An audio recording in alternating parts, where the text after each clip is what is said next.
Podcast. Esta semana en Medicina con M de Mujer, la doctora Patricia Clark, secretaria del Consejo de Salubridad General y una investigadora incansable. No pueden perderse este episodio, por demás inspirador e informativo.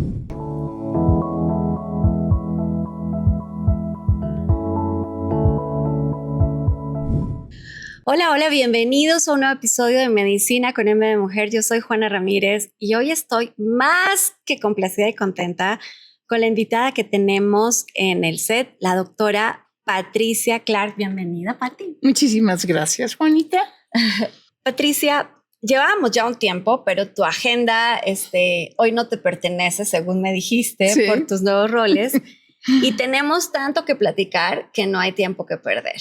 Y en este podcast hablamos de la mujer en su rol como trabajadora del sector, que tú lo eres, como cuidadora, como paciente, y sí que tu vida ha estado alrededor de todos estos temas. Así que será muy rico platicar contigo, pero antes quiero hablar de ti, de tus orígenes, de tu educación.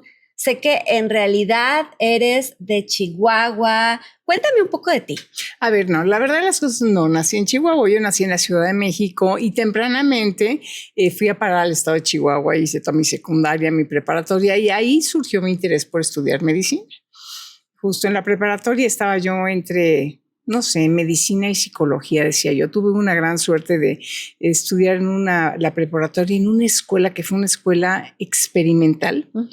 De jesuitas casualmente, pero después con el tiempo y las lecturas me di cuenta que todos ellos eran jesuitas de la liberación, del movimiento de la liberación, lo cual me llevó a tener una época muy padre en mi vida de gran conciencia social y muy probablemente de ahí nace esta inclinación por hacer algo que tenga desde luego el servicio hacia los demás, ¿no? Y había psicología y había medicina en mis épocas, no vamos a hablar de años, pero en mis épocas, y en Chihuahua además, pues no había muchas carreras que escoger, ¿eh? O eras o contadora, o eras licenciada, o eras médico, o eras psicóloga, o agricultura, o algo así. Entonces dije, bueno, pues la verdad de las cosas, a ver, entre medicina y psicología llegó un residente a darnos clases de anatomía. Yo tomé tanto el área de humanidades como el de ciencias biológicas y por ahí me gustó, empezó a platicar, le dije que me invitara al hospital y ahí nació ya realmente mi interés. Tuve un tío muy rico, muy lindo que me llevó un día a ver una cirugía difícil, podría decir muy difícil, una amputación de pierna. Dije, bueno, pues todo el mundo dijo, si pasó bien la amputación de pierna y le sigue gustando la medicina, creo que es su vocación. Y ahí me quedé. ¿Cuántos años tenías cuando entraste a una cirugía de una amputación? 17. Wow. No, menos, perdón, 16. Wow. Y estar en un momento que además, como dices tú, una cosa es atender un parto y ver cómo la vida se reproduce y ese milagro fantástico, aunque la ciencia lo pueda explicar, sigue siendo fantástico.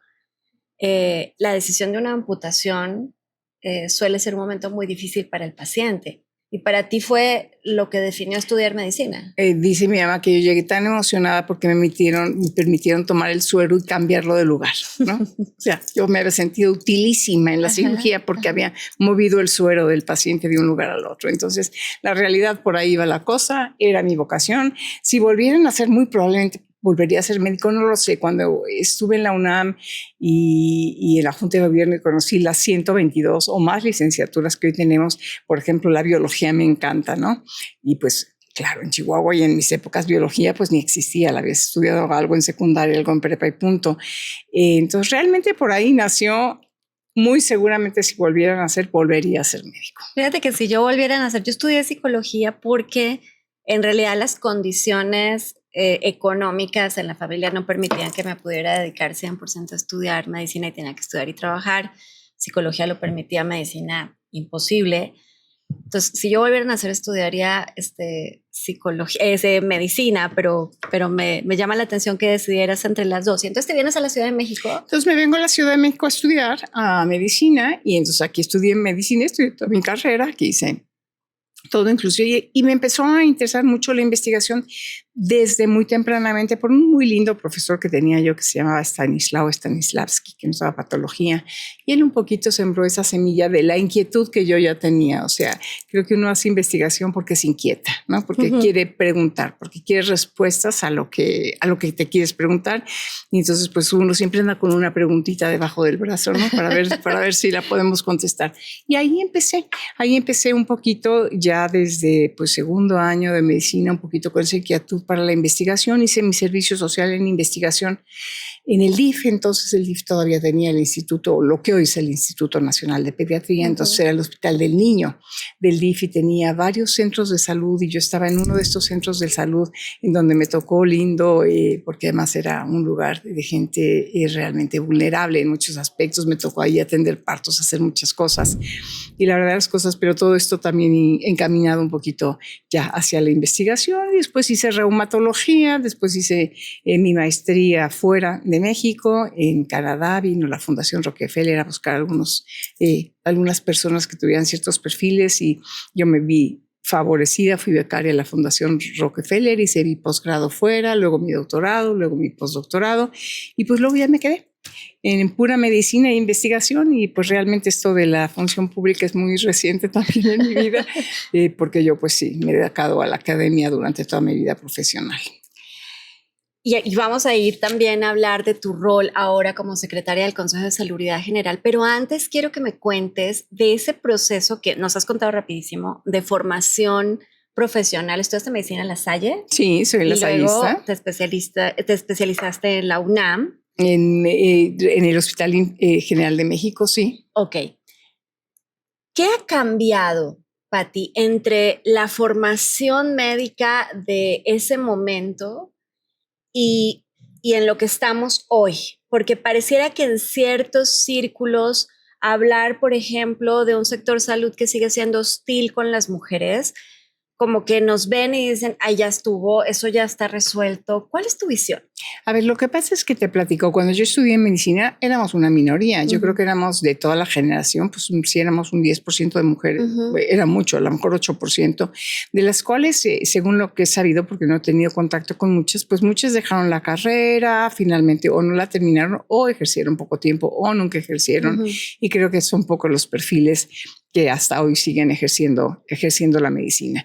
Entonces, la primera diferencia que existe hoy es que, pues como tú sabes, por ejemplo, en la UNAM, porque yo rápidamente de lasallista pasé a Puma, entonces en la UNAM hoy tenemos pues una mayoría avasallante de mujeres dentro de la escuela de medicina, dentro de nuestra facultad de medicina, ¿no? Entonces, el primer cambio es que la mujer tomó todo lo que tiene que ver con el cuidado de la salud de manera muy importante y ya muy profesional. Yo no es nada más el aspecto de aquel entonces tradicional de la enfermería, que está un poco al servicio de lo que decía el médico, sino hoy la mujer pues es la protagonista en la salud en muchos aspectos, en muchas especialidades, aunque no en todas. Hay especialidades en donde todavía las mujeres no les gustan tanto, ¿no? Ya empieza a haber muchas en traumatología, pero la traumatología siendo un poquito de hombres, o a lo mejor en la neurocirugía, en algunas situaciones, seguirás viendo que sí hay una diferencia en especialidades todavía entre lo que es hombre y lo que es mujer.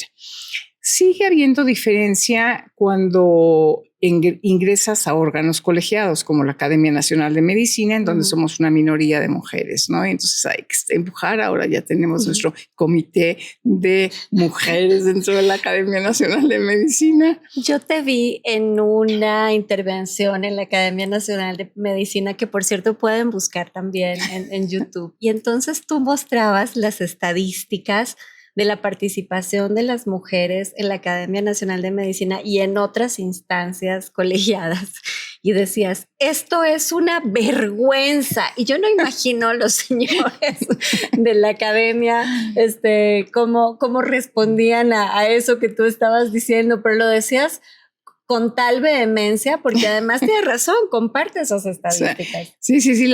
La realidad de las cosas es que sí, porque en este momento actual es una vergüenza, ¿no? tenemos ¿por qué? Porque este famoso techo de cristal, que por primera vez, por ejemplo, se rompe en la presidencia en este momento, ¿no? La primera presidenta mujer, y que se empieza a romper, ¿no? En algunas otras profesiones y ambientes. No es no es la regla en todo todavía. O sea, esta cascada que va hacia abajo, todavía no logramos realmente esa penetrancia que debemos de tener. Ya no es importante ser la primera. Eso un día dejó de ser importante desde hace rato, la primera mujer, la primera que hace. No. Todas las mujeres tienes que estar con toda y absoluta equidad en cuanto a los hombres. Y no es que no quieras que estén los hombres, lo que pasa es que la mezcla casualmente entre hombres y mujeres dentro de un consejo de administración en una empresa, dentro del consejo académico que tenemos en la UNAM, dentro de las direcciones de los institutos y de los hospitales, es importantísima porque la mujer tenemos una visión diferente. Entonces, el poder complementar la visión del hombre y la mujer en el mundo, para mí me parece que es fundamental, ¿no? Y cómo han progresado, esto salió y cuando tú lo viste en esa presentación que tuve en la academia, hice referencia a un estudio que se hizo en Estados Unidos, muy grande, en muchos aspectos que puedes encontrar por ahí el libro y inclusive hasta no podcast, pero hay un sitio en donde te puedes meter, que sí que importante es cuando se dieron cuenta de cómo estaban avanzando los mejores consejos y las mejores empresas, se dieron cuenta que aquellos que avanzaban eran aquellos que habían admitido mujeres dentro de sus consejos, que la mezcla de una mujer dentro de un consejo de administración de una empresa importante les había dado una nueva visión y los había llevado hacia adelante en todo. Entonces, este ejemplo compartido, ¿no? De somos importantes y, como decían antes, somos medias naranjas. Pues sí, pero no nomás en lo romántico, ¿no? Ando buscando mi media naranja, ¿no? Pero pues también en otras cosas, es que ¿no? Es impresionante entrar, por ejemplo, al auditorio, que para mí es uno de los templos de la medicina del país, entrar al auditorio de la Academia Nacional de Medicina y ver todos estos retratos de hombres, y de pronto hay una mujer. Una sola mujer, Teresita Corona, nuestra primera presidenta. Y luego te vas a la Facultad de Medicina de la UNAM y tú decías, oye, ya contar que es la primera, sí, pero apenas tenemos a la primera directora de la Facultad de Medicina de la UNAM en cabeza de la doctora Ana Carolina Sepúlveda. Entonces, cuando deberíamos estar hablando de otras cosas, todavía estamos contando primeras. Contando primeras, sí, ya no estamos en tiempo primeras. Deben de ser muchas. ¿Qué más identificas? Hay una doctora que ya tuvimos en Medicina con M de Mujer, la doctora Ceci, que es genetista muy joven y influencer, y ella tiene un movimiento que se llama Soy Doctora, no Señorita, y creo que esta chica tiene menos de 30 años, ¿no? Y está en un movimiento que pareciera que eso ya pasó, pero no ha pasado. No ha pasado. Fíjate, por ejemplo, oye, en lo que acabas de decirnos, señorita, cuando yo estuve en el servicio social, pues claro, yo me sentía pues Juan Camané y era la doctora, ¿no? Y todo el mundo llegaba preguntando por el doctor. Y entonces yo decía, no es el doctor, yo soy la doctora. Bueno, entonces, y todo el mundo así como, ¿no? No te decían doctora nunca, te decían señorita siempre, ¿no? A mí hasta después con los años, yo veo pues a todas las jóvenes hoy son doctoras y la vida de la doctora ha cambiado mucho. Cuando yo hice mi internado, cuando yo tenía guardias, no existían ni vestidores ni baños para las mujeres médicos, no existía absolutamente ninguna infraestructura.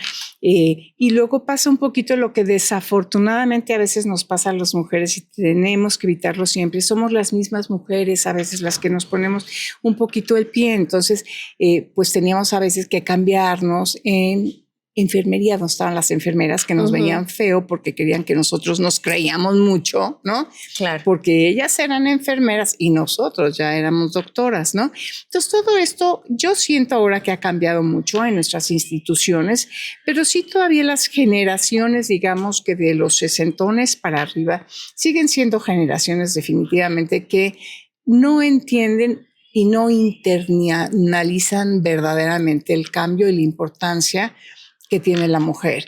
Y yo viví como muchas de las mujeres de mi tiempo sin ninguna vergüenza, le dije acoso laboral y acoso sexual y hoy lo reconozco como acoso y en aquel entonces no lo reconocía porque de eso no se hablaba.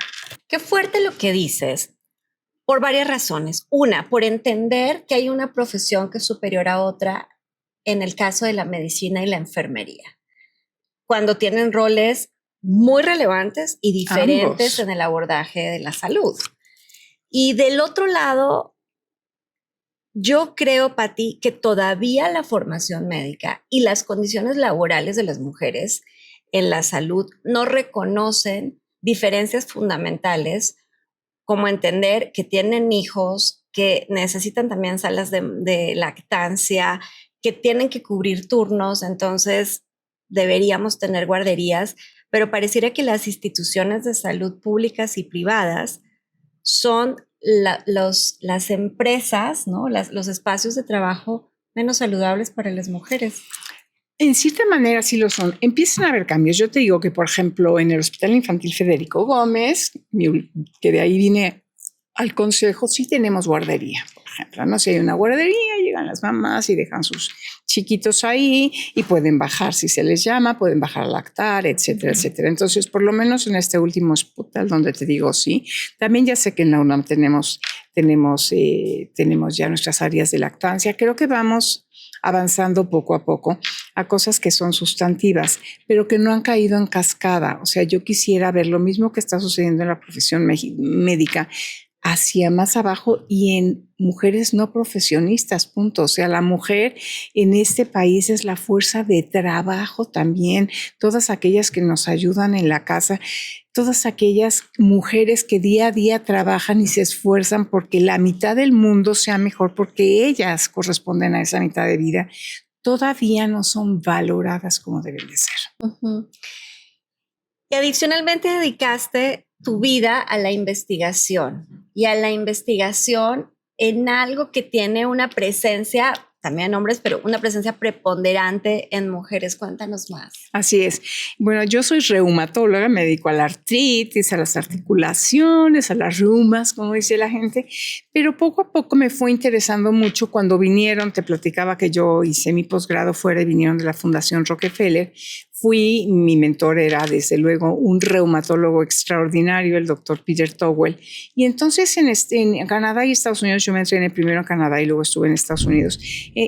La osteoporosis era lo de hoy, o sea, ¿no? Todo pues, osteoporosis estamos haciendo, no sé cuánto, y dije, pues qué interesante, nadie hace osteoporosis en mi país, pues yo quiero hacer osteoporosis. Entonces yo regresé después de mi posgrado con varios proyectos, ¿no? Para iniciar osteoporosis en México, y no había más que 2 personas en aquel momento que hacían osteoporosis, además de que yo llegaba ya con mi banderita diciendo la osteoporosis existe, pero no teníamos datos, pero no teníamos nada. Entonces fue muy bonito el proceso, porque tuvimos que generar y hacer el caso de existen las fracturas de cadera, existen las fracturas vertebrales, son incapacitantes, les da más a las mujeres, tiene que ver con las hormonas y con la menopausia, cómo nos debemos de cuidar. Y entonces ahí inicié y sí fui pionera en ese campo, porque no había mucha gente haciéndolo. Hoy, por suerte, tengo extraordinarios colegas, hombres y mujeres que están haciendo cosas muy lindas. En osteoporosis tenemos una bonita asociación, tenemos grandes colaboradores internacionales, pero sí fue picar piedra desde ¿y cuántas fracturas hay? Ajá. Para que yo le pueda llegar al gobierno y decirle, oye, fíjate que necesito que te des cuenta de que hay osteoporosis. Pues tenías que generar datos, ¿no? Y entonces, bueno, he sido afortunada porque tengo buenos amigos, muy lindos colegas que me han ayudado con sus datos, el Instituto Mexicano del Seguro Social o el Instituto Nacional de Salud Pública. A todos ellos pues los he invitado a colaborar conmigo, y entonces pues hemos hecho un pequeño grupito en donde pues hemos hecho crecer de forma importante lo que sí es la osteoporosis, y hoy sí todos reconocemos la osteoporosis como un problema de salud en México. Pues eres buena para crear redes y dices que tienes buenos amigos, pero es que es imposible no ser tu amiga, y luego tener la intención genuina de sumarse a tus causas. Pati, aprovechando que este es un podcast que ven y escuchan muchas mujeres, ¿por qué la osteoporosis? Nos lo decías ahorita, mira, que las hormonas y la menopausia, pero ¿por qué es más frecuente en las mujeres? ¿Y desde cuándo tendríamos que estar vigilándonos en la aparición de los primeros síntomas? Bueno, la osteoporosis, primero que nada, a mí me gusta mucho hablar de osteoporosis o de salud de hueso en el ciclo de la vida. Uh-huh. ¿Por qué? Porque se empieza en la mujer embarazada que va a tener un bebé y que queremos que ese bebé tenga un esqueleto realmente competente cuando nace, y queremos que esa mujer esté bien durante su embarazo y durante su lactancia, que son dos fenómenos que suceden o dos situaciones que son totalmente normales, que sucede. Todas las mujeres se embarazan y las mujeres lactan y en ese momento se pierde un poco de calcio, disminuye un poquito el hueso, pero esto es normal y se compensa inmediatamente después. ¿Con qué? Básicamente con nuestros estilos de vida en ese momento, que son alimentarnos bien durante el embarazo y la lactancia y tener actividad física, que son así los hábitos que son para la osteoporosis y para todo.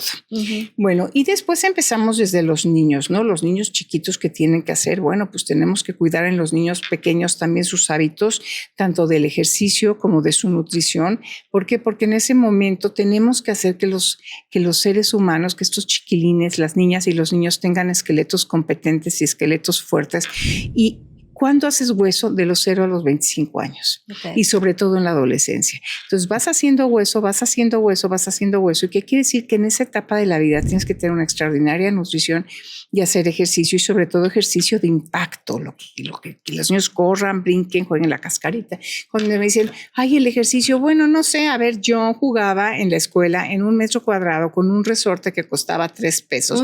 Al resorte, seguramente tú también, y brincábamos y estábamos haciendo ejercicio de impacto. ¿Y qué tal el avión con un pedacito de papel del baño mojadito, ¿no? Y lo aventábamos y con un gis pintábamos el avión y se necesitaban 2 por 2, ¿verdad? Unos cuantos metros para hacerlo. Y eso es ejercicio de impacto constante, la reata, la cuerda, todas estas cosas que jugábamos de niños, las coleadas, etcétera. Todo esto nos permite tener una actividad física que es una actividad fuerte, que es una actividad intensa, que es una actividad en donde hacemos impacto y entonces nos permite tener huesos bien saludables. Hay que cuidarlos mucho en la adolescencia, en donde los adolescentes a veces se vuelven un poquito más flojos, ya no quieren, ya están siempre en las... Y los niños, ojo, mamás, por favor, con las pantallas, no menos pantalla y más actividad. Y entonces ahí vamos, en los adolescentes empezamos a cuidar, que ya no es la mamá la que cuida la nutrición, sino el adolescente que toma o refrescos o bebidas, ya empiezan con los alcoholitos, con cosas o con situaciones, la misma alimentación que no es tan sana. Hay que tomar una buena proteína de calidad, calcio de calidad y hay que tomar sol.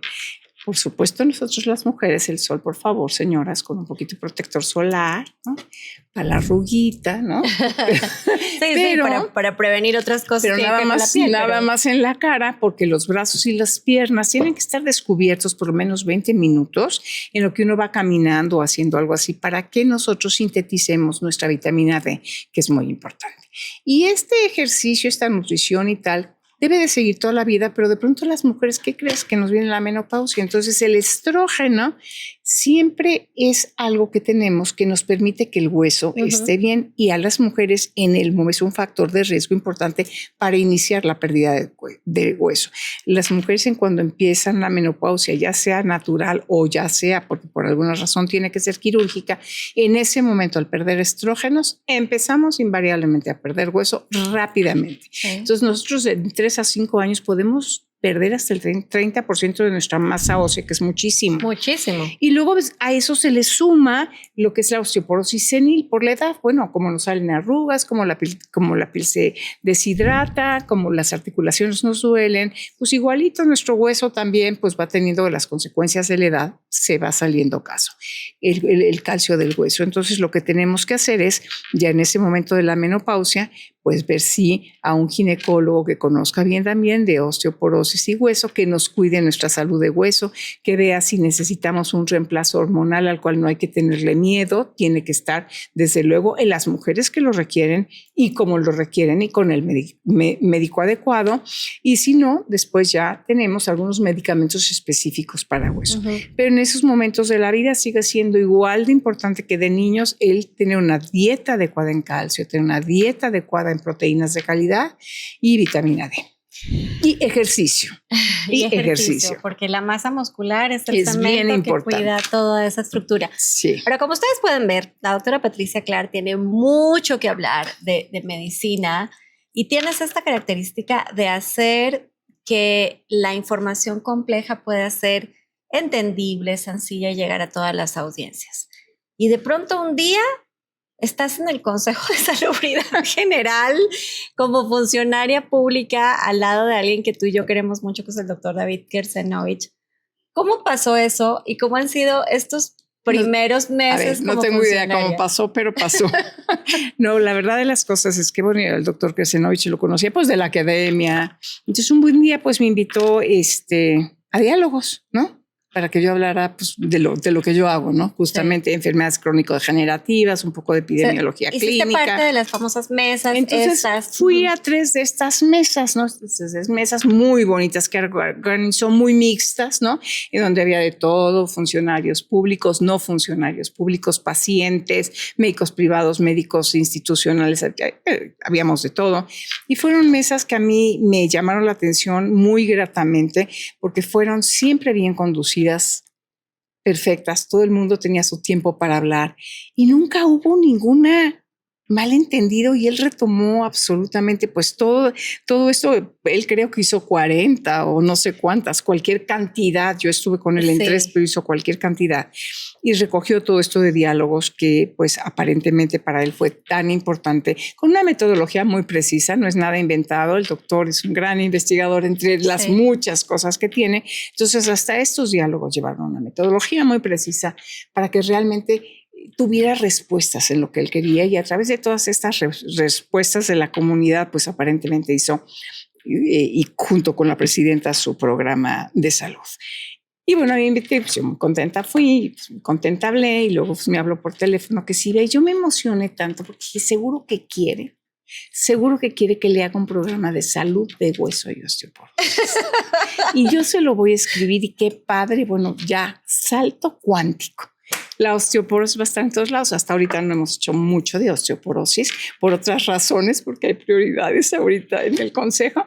Pero entonces realmente lo que quería era invitarme al consejo, y bueno, pues yo nunca he sido funcionaria pública hasta ahora, y dije, bueno, vamos a dar ese paso cuántico a ver cómo nos va. Pero la verdad de las cosas, estoy muy contenta.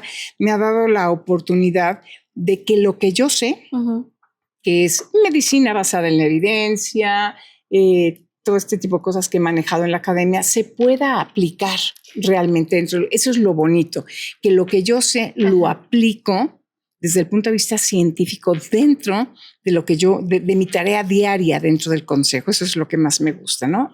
Hay que hacer algunas otras cosas, sí, pero lo que hago hoy por hoy es estar ahí en el consejo haciendo protocolos de atención, que pues, toda mi vida he hecho protocolos de atención, yendo hacia primer nivel de atención, que es a donde queremos ahora en este paradigma poner el foco ahí en la primera, nuestros médicos generales, nuestros médicos de primer contacto. Entonces ahí estamos. Pero muy contenta. Déjame interrumpirte un momento para que nos ayudes a explicarle a la gente, porque no necesariamente los mexicanos conocen qué es el Consejo de Salubridad General, que por cierto tengo que decirlo por pura congruencia, en el sexenio pasado casi desmantelado, un poco politizado, que no había sido así antes, que costó trabajo constituir. Pero, ¿qué es el Consejo de Salubridad General y por qué es importante en el bienestar y la salud de todos los mexicanos, Pati?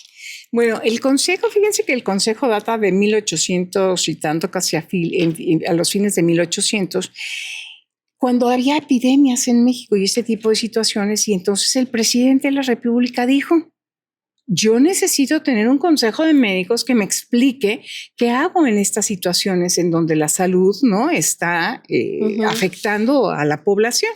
Y entonces forma un consejo de médicos. Y se llama consejo por eso, Consejo de Salubridad General, porque estos médicos eran quienes realmente aconsejaban al presidente en los aspectos de salud. Y fue además, no existía la Secretaría de Salud. Lo que existió durante muchos años fue el Consejo, y ya a mediados del siglo pasado, entonces es cuando inicia la Secretaría de Salud. Y por eso parece que son un poquito diferentes, ¿no? El Consejo depende de Presidencia de la República, y la Secretaría de Salud es una secretaría más dentro de las secretarías que existen, pero realmente la Secretaría de Salud y el Consejo son son, digamos, dos entidades muy afines. Ahora, ¿qué hacemos en el consejo? Entonces, este consejo que pues ha ido evolucionando en diferentes cosas, ya no es solo el consejo, el pleno, son 20 personas que tenemos ahí, que ya no son nada más médicos. Son muchos médicos que son, por ejemplo, directores de las instituciones públicas de salud que tenemos en el país, pero hay otras personas que tienen que ver con salud y que es importante que tengan una silla en el consejo. ¿Quién, por ejemplo? Educación. ¿Quién, por ejemplo? Medio ambiente. ¿Quién, por ejemplo? Entonces, las mesas están divididas también en tener representantes de los estados, representantes de la ciudad, médicos y no médicos y otras secretarías afines. Y entonces la idea es que si hay un problema de salud, de sanidad en el país, el consejo, el pleno, se junte y cada uno desde su punto de vista haga estos acuerdos que son dictados y normados por la cabeza del consejo para que se hagan durante las épocas de alerta, ¿no? Entonces, es un consejo que tiene que juntarse cuando tenemos problemas de salud inminentes, pero que están relacionados, obviamente, porque son en la población general, con muchas otras secretarías, ¿no? Que un consejo de salubridad general fuerte nos debe dar mucha tranquilidad. Nos debe dar certeza. No, nos debe dar certeza porque ahorita tú decías, oye, ya no está nada más médicos, hay educación, medio ambiente, claro, porque además tenemos que entender la salud como un concepto mucho más integral y qué bueno que así esté conformado. Ahora, en este nuevo encargo, porque yo me pongo en tus zapatos y no sé si quisiera estar en ellos, en este nuevo encargo, porque por un lado están los amigos, los colegas, que esperan mucho de alguien como tú y lo sabes, en términos de gestión, de resultados, la necesidad, como decías hace un momento, de definir nuevamente protocolos de atención. Pero también ustedes aprueban lo que se llama el compendio de medicamentos y dispositivos. Cuéntanos un poquito más qué es eso. A ver, les platico. Entonces, este consejo, que es el pleno, quitamos al pleno y tengo dos áreas sustantivas. Y las dos tienen que ver con seguridad y con pacientes. Una área es mi área de certificación. Ahí lo que hacemos es toda una metodología para certificar a los hospitales, clínicas y demás. Estamos en proceso de sacar nuevos manuales en donde cuando tú entras a cualquier hospital o a cualquier consultorio y demás, público o privado, tú tienes que entrar con la seguridad de que en ese establecimiento te sientes seguro y lo que te van a hacer está bien hecho. Y ese es el proceso de certificación. Y luego por el otro lado tengo una dirección muy grande que se llama técnico-científica. Y en la técnico-científica que tengo, dos cosas muy importantes. Uno, la creación de mis protocolos nacionales de atención. Y la otra, mi compendium nacional de insumos. ¿Qué tengo? En protocolos, ya te digo, escribimos y hacemos protocolos que hoy hemos dado un giro a que nos vayamos a primer nivel de atención. Por favor, no me vayan a malentender, las especialidades son importantes, ahí siguen y también las atendemos, pero queremos atender primariamente al médico de primer nivel de atención y a nuestros pacientes, porque como se dice, la salud entra por el territorio, no por las especialidades, ¿no? No, bueno, ¿y cuántas enfermedades que luego se convierten en catastróficas y complicadas si las hubiéramos detectado en el primer nivel de atención? Otra sería la historia para el paciente y también para el sistema de salud. Así que no puedes tener más razón. Yo sí coincido en que fortalecer el primer nivel de atención es empezar por el comienzo. No puedes tener más razón para que nos entienda tu público. A ver, vamos a ver, eso de entender es horrible, para que me explique yo bien. A ver, no es lo mismo alguien que hoy detecto en primer nivel de atención que de pronto le veo que su azúcar en la sangre está alto y que inmediatamente le digo, a ver, tienes familiares con diabetes, esto, lo otro, aquello, te vas a tomar esto y vienes en un mes y vas a hacer este ejercicio y lo puedo mantener libre de complicaciones por muchísimos años.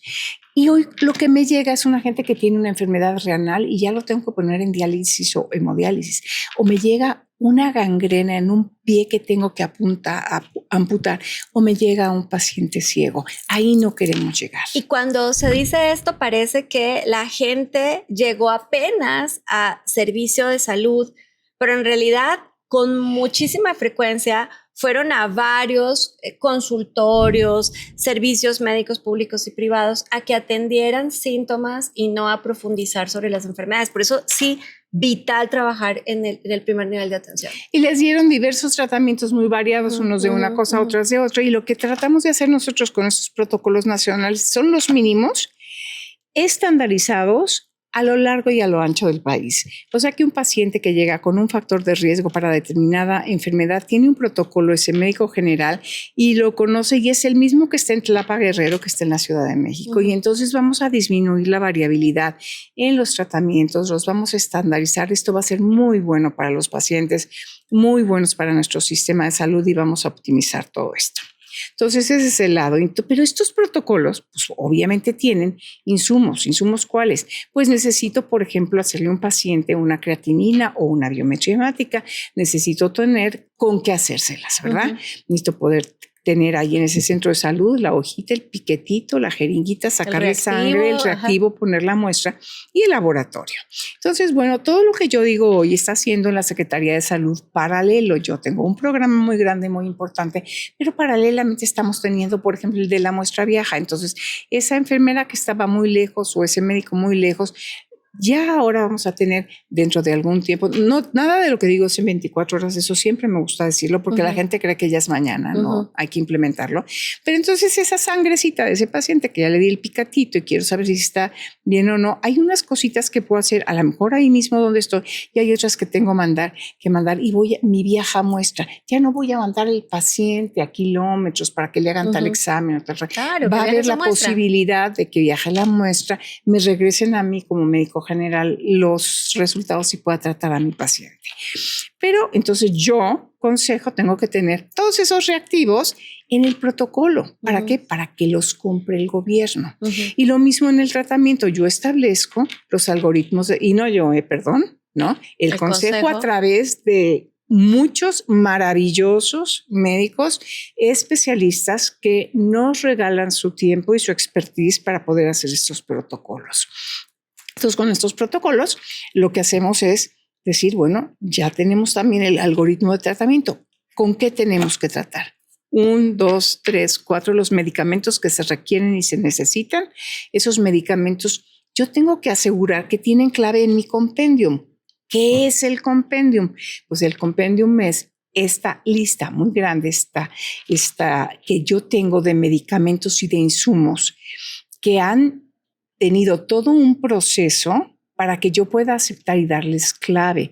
Y este proceso es bien importante también que la gente conozca, que no lo hago yo solita ni nadie solito.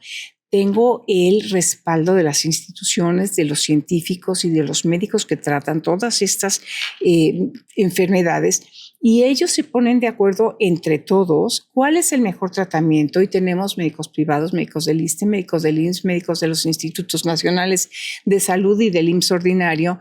¿Para qué? Para que todos sientan que ese protocolo es suyo y que sí es el protocolo adecuado para que nosotros tratemos a nuestros pacientes. Entonces yo me tengo también que asegurar de que lo que dicen de tratamiento, mis protocolos puedan estar también en mis claves del compendium para que cuando venga la compra de medicamentos, todos estos medicamentos y todos estos insumos estén disponibles a lo largo y a lo ancho del país en las instituciones.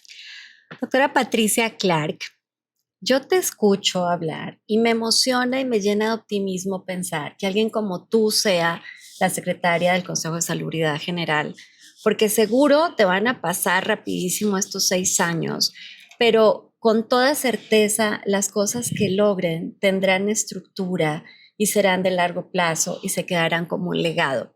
Así que no puedo desearte más que éxito y a todos los que nos escuchan acompañar y abrazar un proceso que está hecho con cariño y con profesionalismo y conciencia. Y no me puedo ir sin preguntarte qué estás haciendo en materia de género, porque hay temas sobre los que no quitas el dedo del renglón. Y en este podcast es imposible no aprovechar que estás aquí para que nos cuentes brevemente de qué va este enfoque de género en la salud.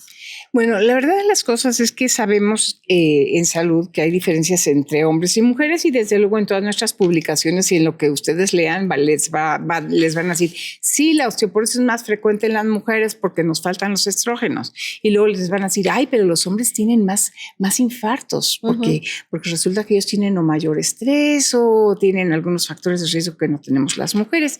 Y esos no dejan de ser aspectos biológicos, ¿no? Pero cuando hablamos de perspectiva de género, nos vamos muchísimo más allá de contar los sucesos de sexo entre hombres y mujeres. Nos vamos más allá porque tenemos que tener una metodología que abarque todas esas otras cosas que tienen que ver con el acceso a las instituciones, que tienen que ver con la sociedad, que tienen que ver con la cultura, que tienen que ver con la economía, que tienen que ver con el ser mujer. O también, inclusive aquí también arropamos desde luego cualquier otras cosas que no sean cisgénero y tenemos que darles su importancia porque estos determinantes sociales verdaderamente marcan mucho de lo que es la salud. Y entonces ahora las últimas, digamos, esta última década se ha puesto de moda, pero ya se empezaba a hablar de qué otras cosas necesitamos para poner perspectiva de género dentro de cada una de las investigaciones que haces, ¿no? No nada más decir, ay, es hombre y es mujer y los contamos, no. ¿Qué hay detrás de este ser hombre o ser mujer que la hace, que tenga más esta enfermedad, que tenga menos esta otra? ¿Y qué tiene que ver la cultura y la economía y todos los aspectos sociales y culturales que tenemos? Esto es introducir perspectiva de género en la investigación. Y entonces lo que hacemos es metemos todos los determinantes sociales y metemos la cultura dentro de metodologías. Ya hay varias metodologías. Hay una muy simpática, la última, que se llama el The Toolkit, ¿no? Y entonces es un kit que te dice, bueno, desde la pregunta de investigación, ¿no? Ya tienes que estar pensando en la perspectiva de género. ¿Por qué esta enfermedad puede ser diferente en mujeres que en hombres? ¿Qué otras cosas aparte de la biología tienen influencia sobre esta investigación? Entonces, en tu pregunta de investigación, en tu tamaño de muestra, en tu justificación, en tu planeación y en todo, tienes que estar pensando en la perspectiva de género, en poder incluir esta perspectiva dentro de cualquier estudio de investigación para que tengas respuestas muchísimo más amplias de si una enfermedad es más frecuente o menos frecuente en los hombres o en las mujeres. Pati, quiero decirte que es muy importante para este país que no te canses, que mantengas la energía, el entusiasmo y el compromiso que tienes con la salud en este país. Es un privilegio tenerte en Medicina con M de Mujer y te ofrezco estos espacios, estos micrófonos, la columna del Arco de Juana, lo que necesites para que comuniquemos y acerquemos todo lo que están haciendo en materia de salud a los mexicanos, a las mexicanas y construyamos entre todos un mejor sistema. Pati, muchísimas gracias por venir a Medicina con M de Mujer. Muchísimas gracias por compartir tu espacio. Y una de las cosas más importantes no soy yo, eres tú también. ¿Quién comunica? ¿Quién les dice a las personas cómo y qué y cuánto? Eso es tan importante como lo que hacemos nosotros, ¿no? Es cada quien en su lugar y qué padre que hay espacios como los tuyos en donde nos invitas y nos permites expresarnos en lo que queremos decir y en lo que queremos que la gente haga y sobre todo que la gente se empodere, tome en sus manos su salud, no en manos de otros y pues podamos así todos avanzar juntos. Muchísimas gracias. Pues feliz hacer equipo y esto fue una conversación que podría durar muchas horas con la doctora Patricia Clark, secretaria del Consejo de Salubridad General, una investigadora, una científica de la que todos en este país tendríamos que sentirnos más orgullosos. Así que muchas gracias de nuevo y nos vemos en 15 días con otra mujer, con otra líder, aquí en Medicina con M de Mujer. Esta es una producción de Excelsior Podcast. Derechos reservados. México 2025.